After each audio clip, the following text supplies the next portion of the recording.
Saudara, warga di Bekasi, Jawa Barat menggelar aksi bela Palestina pada Minggu pagi.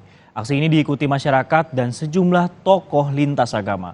Berikut laporan jurnalis Kompas TV Masni Rahmawati dan juru kamera Bondan Wicaksono.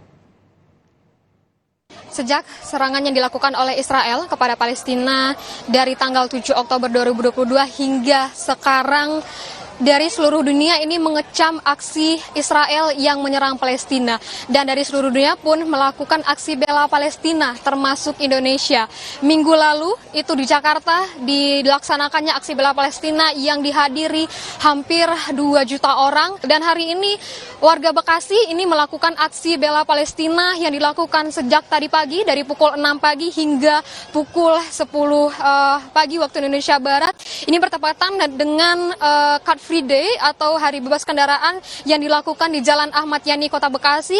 Ini tidak hanya dilakukan oleh umat muslim, juga lintas agama yang diikuti juga tokoh agama, tokoh publik, tokoh masyarakat yang dimana ini mereka melakukan aksi bela kepada warga Palestina. Dan di sini saya akan mencoba untuk mewawancarai salah satu dari peserta aksi bela Palestina yang ada di Bekasi ini. Berarti satu keluarga ya ikut ke sini, berarti iya. Ibu dan Bapak dari Bekasi gitu? Iya, dari Bekasi. Kita kemarin yang di Monas kita tidak sempat datang.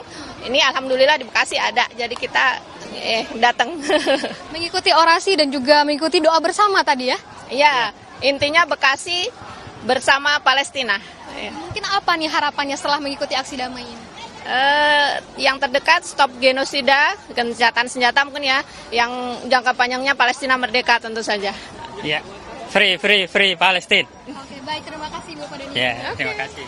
Itulah saudara dari peserta aksi bela Palestina di Bekasi ini memang sudah mempersiapkan dari jauh-jauh hari menggunakan atribut, dapat dilihat membawa bendera-bendera, menggunakan shawl dan juga membawa banner yang bertulisan Free Palestine, di mana ini merupakan bentuk dari dukungan terhadap Palestina dari warga Bekasi. Masni Rahmawati, Bondan Wicaksono, Kompas TV, Bekasi.